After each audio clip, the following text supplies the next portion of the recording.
नमस्कार, मैं सुरेश चौहान के संघ के पिछले एपिसोड में आपने जाना कि पर्यावरण शुद्ध करने के लिए संघ केवल बात नहीं करता बल्कि हर मोर्चे पर दृढ़ता से कार्य करता है ताकि आने वाली पीढ़ी शुद्ध हवा में सांसें ले सके। आज के एपिसोड में हम बात करेंगे स्व की यानी स्वदेशी की।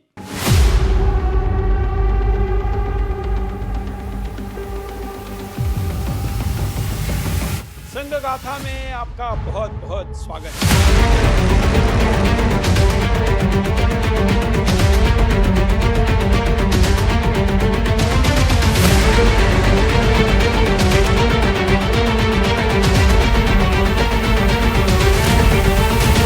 संघ गाथा। संघ का स्वयंसेवक जब खादी पहनता है तब केवल कपड़ा नहीं पहनता, वह राष्ट्र की मिट्टी को अपने शरीर पर धारण करता है। स्वदेशी केवल खरीदी का नहीं, चरित्र निर्माण का भी संदेश है। मैं समय हूं। मैंने देखा है, जब देश ने पराया अपनाया तब आत्मा खो बैठा, और जब अपनेपन की लौ जली तब भारत जागा। कभी इस भूमि पर चरखा केवल धागा नहीं काटता था, वह आत्मसम्मान बुनता था, स्वदेशी की गाथा गढ़ता था। जब महात्मा गांधी ने स्वदेशी का मंत्र दिया तो संघ के स्वयंसेवकों ने उसे अपने जीवन का आचरण बना लिया। स्वदेशी संघ के लिए केवल नारा नहीं, यह जीवन शैली है, विचार है और राष्ट्र के प्रति उत्तरदायित्व है। संघ का स्वयंसेवक विदेशी दिखावे से नहीं, अपनी मिट्टी की सादगी से गौरव महसूस करता है। आज जब विश्व ग्लोबलाइजेशन की दौड़ में है, संघ सिखाता है, आत्मनिर्भरता ही सच्ची स्वतंत्रता है।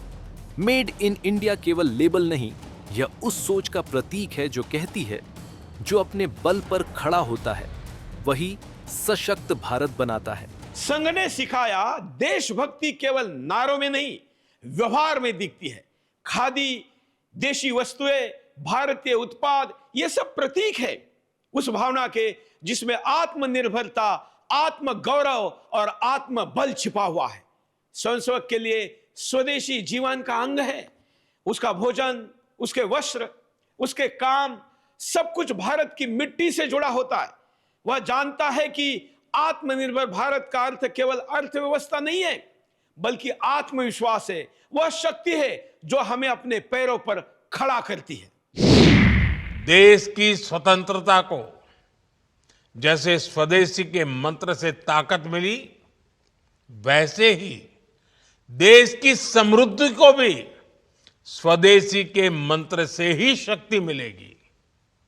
आज जाने अनजाने हमारी रोजमर्रा की जिंदगी में बहुत सी विदेशी चीजें जुड़ गई है, हमें पता तक नहीं है। हमारे जेब में कंघी विदेशी है कि देसी, हमें पता ही नहीं है। हमें इनसे भी मुक्ति पानी होगी। हम वो सामान खरीदें जो मेड इन इंडिया हो। हर शाखा में, हर उत्सव में, हर कार्य में स्वदेशी का भाव जीवित है। चाहे गणवेश का कपड़ा हो, दफ्तर की वस्तुएं हों या समाज सेवा के साधन, संघ का लक्ष्य है देश की संपदा देश के हाथों से, क्योंकि जब भारत अपनी जड़ों से जुड़ता है तभी वह दुनिया को राह दिखा सकता है।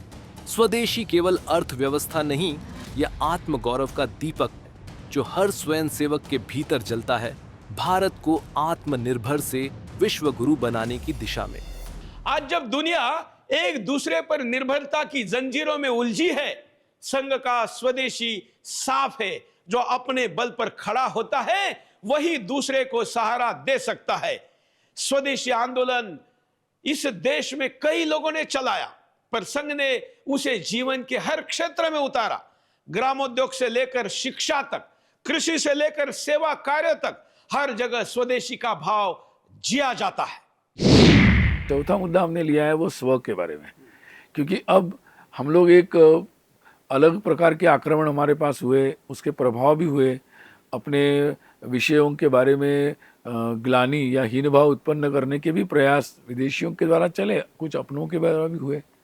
तो उस हीन भाव से हम पूरी तरह मुक्त हो और अपने स्वयं की जो संस्कृति है, अपना जो ज्ञान है और जो वास्तव में मानव कल्याण का है, तो उसके अनुसार हम सोचें।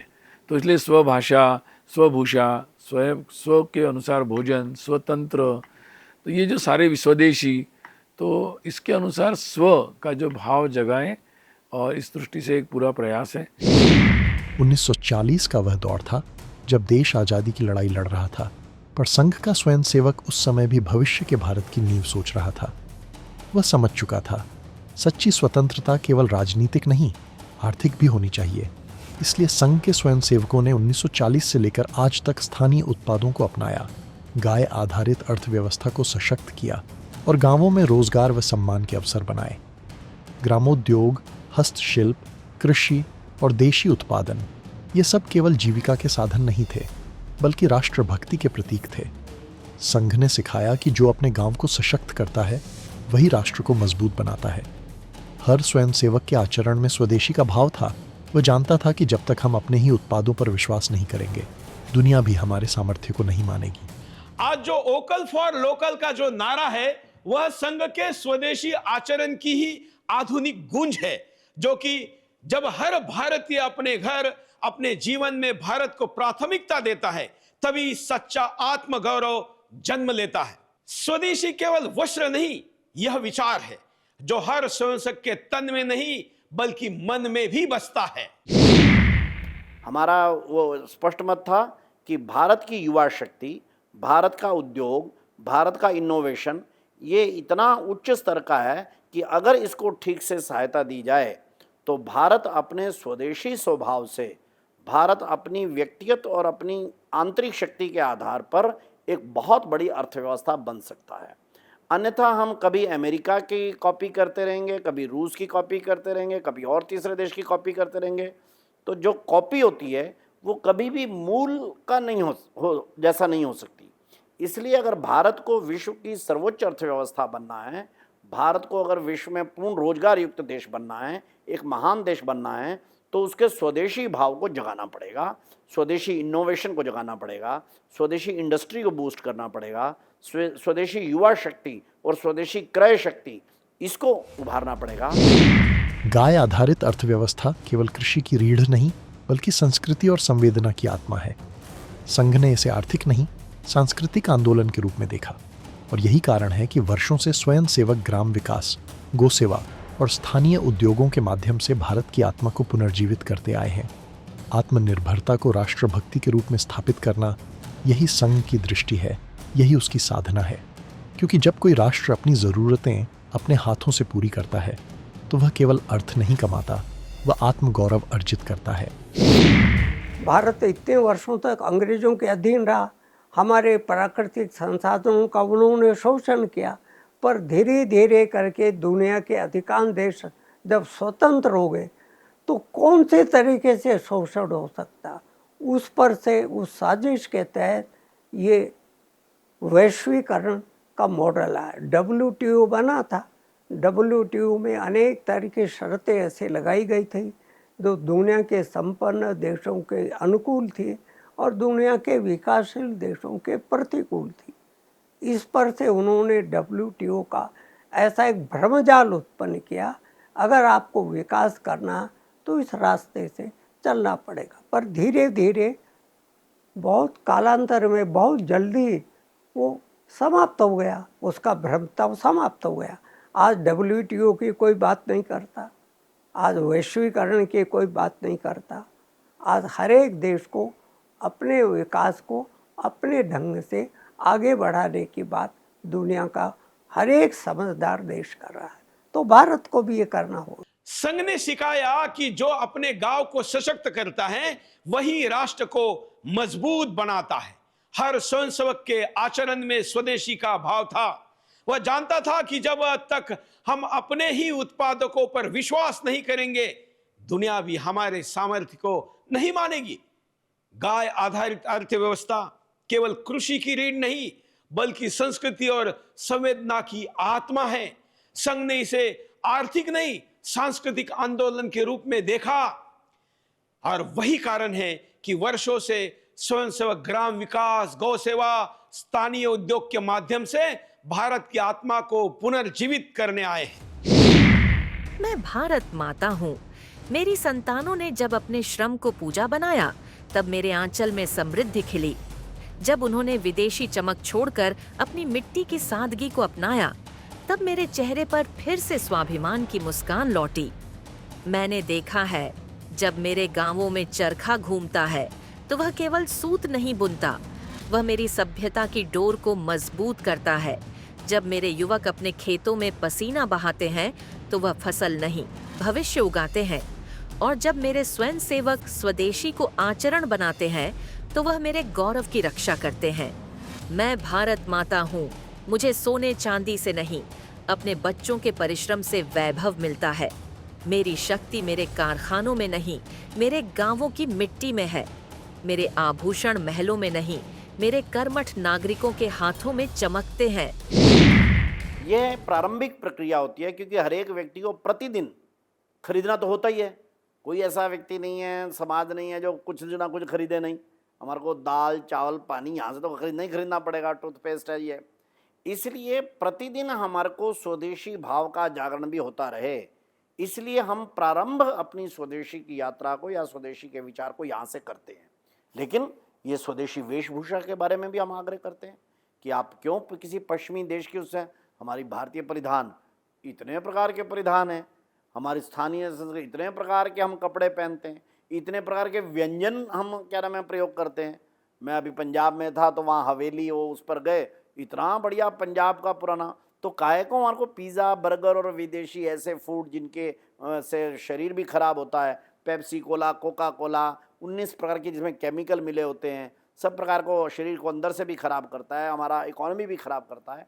तो स्वदेशी जो है ये समग्र विचार है। साथियों, संघ के पंच परिवर्तन, स्वबोध, सामाजिक समरसता, कुटुंब प्रबोधन, नागरिक शिष्टाचार और पर्यावरण, ये संकल्प हर स्वयंसेवक के लिए देश के समक्ष उपस्थित चुनौतियों को परास्त करने की बहुत बड़ी प्रेरणा है। साथियों, स्वबोध यानी स्वयं का बोध, स्वबोध यानी गुलामी की मानसिकता से मुक्त होकर अपनी विरासत पर गर्व करना, स्वभाषा पर गर्व करना। स्वबोध यानी स्वदेशी, आत्मनिर्भर होना। और मेरे देशवासियों, ये बात समझ के चलिए, आत्मनिर्भर ये विकल्प के तौर पर नहीं है, ये अनिवार्यता के रूप में है। हमें स्वदेशी के अपने मूल मंत्र को समाज का संकल्प बनाना है। हमें वोकल फॉर लोकल के अभियान को उसकी सफलता के लिए वोकल फॉर लोकल ये हमारा निरंतर एक नई ऊर्जा प्रदान करने वाला घोषवाक्य होना चाहिए, प्रयास होना चाहिए।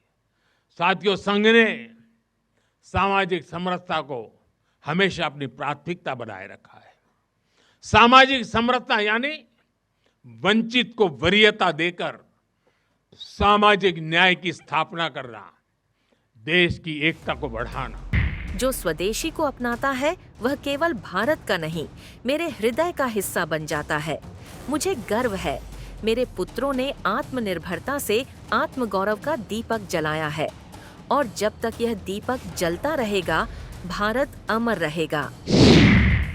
विश्व में जो कुछ तो भी उत्पादन होता था, उसका 33% 32% अकेले भारत में होता था। एंगल्स एंड मैडिसन की रिपोर्ट है। तो वो कैसे होता था? विश्व भर में हमारे दाल, मसाले, कपड़ा, क्या नाम है, लोहे का सामान ये जाता था, और वहाँ से स्वर्ण मुद्राएं हम लेकर आते थे। ये स्वदेशी की स्थिति थी। इसलिए हमारे को विश्व में व्यापार करना, ये स्वदेशी केवल स्वीकार नहीं करता बल्कि इसके लिए प्रोत्साहित करता है। लेकिन किन चीज़ों का करना, और जो चीज़ें हमारे पास अपनी अच्छी क्वालिटी की हैं उसको दूसरे से लेने की आवश्यकता नहीं, लेकिन जो अच्छी चीज़ है उसको विदेशी को स्वदेशानुकूल करो और स्वदेशी को युगानुकूल करो। मानो कोई चीज़ आ गई है, उसको युगानुकूल करो, अपने इसके अनुसार करो। तो स्वदेशी को युगानुकूल और विदेशी को स्वदेशानुकूल ये करो, ये स्वदेशी का विचार है। जब ये स्वदेशी की बात करते हैं तो लगता है कि विदेशों से संबंध नहीं रहेंगे व्यापार, ऐसा नहीं है। आत्मनिर्भर होना यानी बाकी लोगों को बंद करना नहीं है, आत्मनिर्भर होना है। लेकिन दुनिया परस्पर निर्भरता पर चलती है, कुटुंब भी परस्पर निर्भरता पर चलता है, और इसलिए अंतर्राष्ट्रीय व्यापार तो चलेगा और उसमें लेन देन होगी। बस इसमें दबाव नहीं होना चाहिए, स्वेच्छा होनी चाहिए। और इसलिए स्वदेशी का पालन करना यानी क्या है, जो घर में बनता है वो बाहर से नहीं लाना। गर्मी के दिनों में आप अच्छा नींबू की शिकंजी बनाकर खा सकते हो, वे पी सकते हो, कोका कोला और क्यों लाना,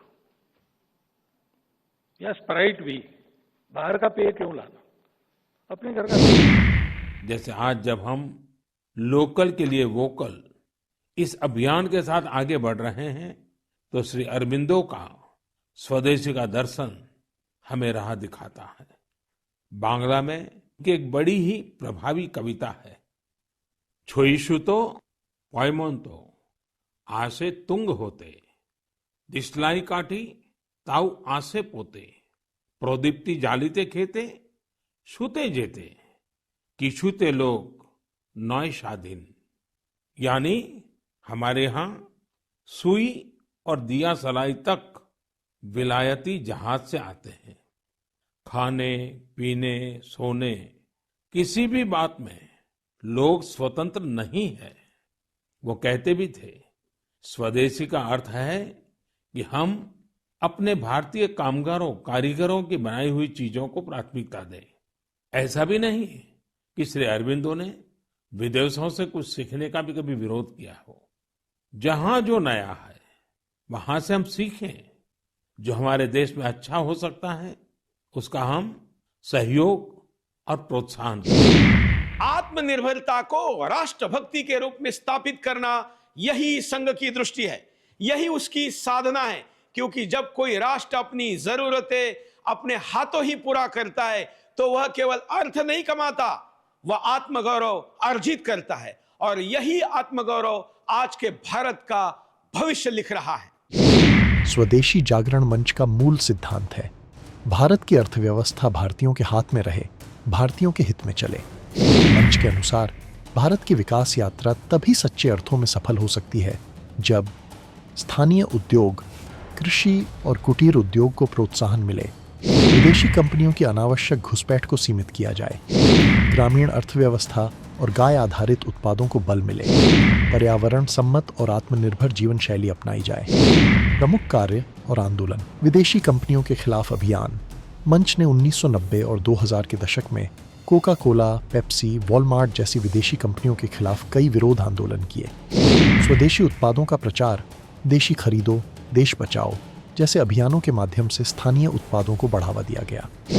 आर्थिक नीति पर सुझाव। मंच ने केंद्र सरकार को अनेक बार आर्थिक नीति, कृषि सुधार, WTO और FDI पर अपने सुझाव दिए। ग्रामोद्योग व गो संवर्धन।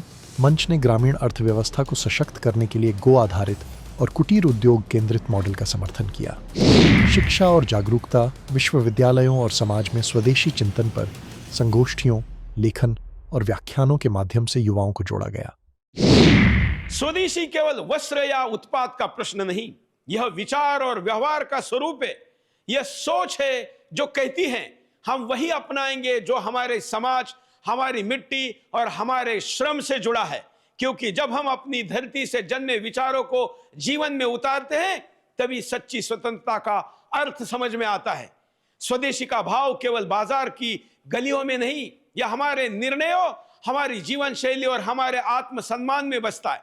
संघ का स्वयंसेवक यह मानता है कि राष्ट्र की समृद्धि केवल GDP से नहीं मापी जाती, बल्कि उस आत्मगौरव से जो हर नागरिक के अपने श्रम, अपनी संस्कृति और अपने उत्पादों पर उसका आत्मनिर्भरता के साथ गौरव निर्माण करती है। जो भारत की मिट्टी को अपनाता है वही सच में विश्व गुरु के मार्ग पर चलता है। क्योंकि भारत की शक्ति किसी बाहरी सहयोग में नहीं बल्कि अपने भीतर की चेतना में है। स्वदेशी आचरण यही वो पथ है जो आत्मनिर्भरता से आत्मगौरव तक ले जाता है, और वही विचार है जो आने वाले शताब्दी के लिए भारत को दिशा देता है।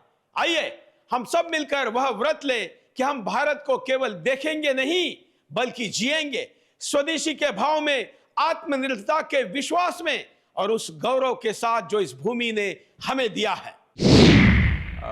सुबह से 5 बजे से यहाँ उठते हैं। 5 बजे से लेकर 7:30 बजे तक वेद, उपनिषद, धम्मपद, ज्ञानेश्वरी, कबीर इसके ऊपर ध्यान देकर उसका अध्ययन करते।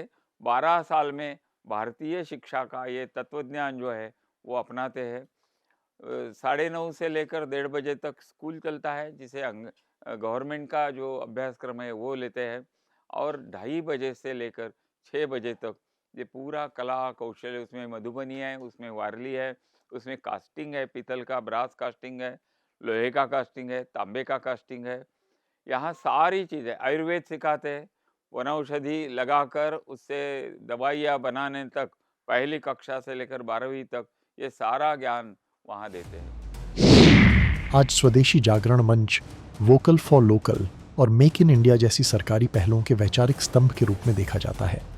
मंच आत्मनिर्भर भारत की अवधारणा को सांस्कृतिक दृष्टि से जोड़ते हुए आर्थिक स्वतंत्रता की दिशा में जनता को प्रेरित करता है। ये जो दो तरफा विकास है, इसको हम इंक्लूसिव डेवलपमेंट बोलते हैं। यानी डेवलपमेंट भी है और वो इंक्लूसिव भी है। उसके कारण आज जब लोगों का जीवन स्तर बेहतर होता है तो उनकी उत्पादन क्षमता भी बढ़ती है।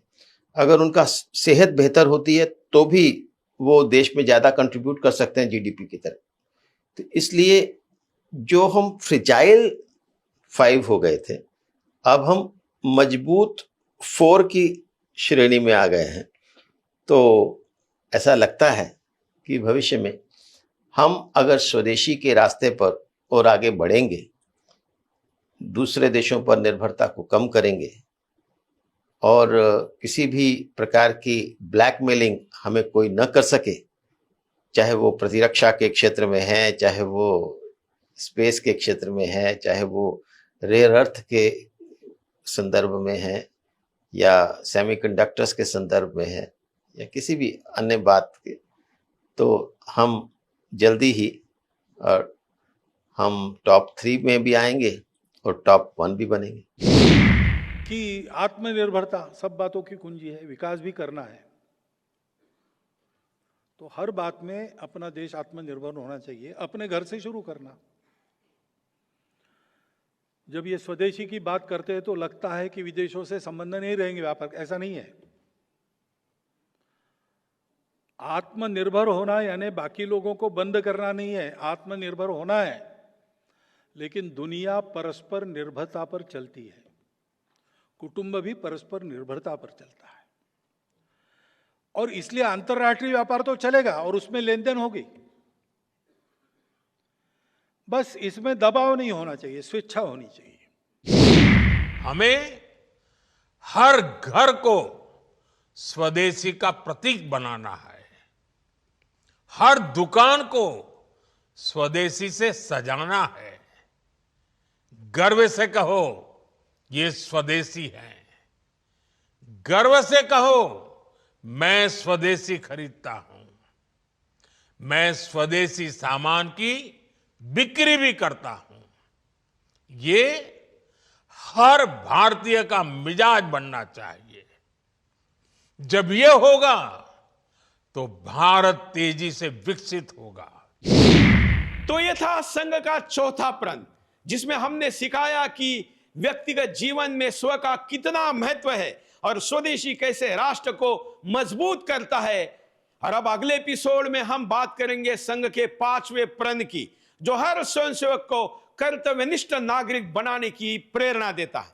आज का एपिसोड भले ही यहां पर समाप्त हो रहा हो, लेकिन 100 एपिसोड की यह महासीरीज संघ गाथा राष्ट्र निर्माण की शताब्दी की यात्रा जारी रहेंगी। प्रति एपिसोड की तरह इस बार फिर कहूंगा, आपने देखा इसके लिए धन्यवाद और औरों को दिखाए इसके लिए प्रार्थना।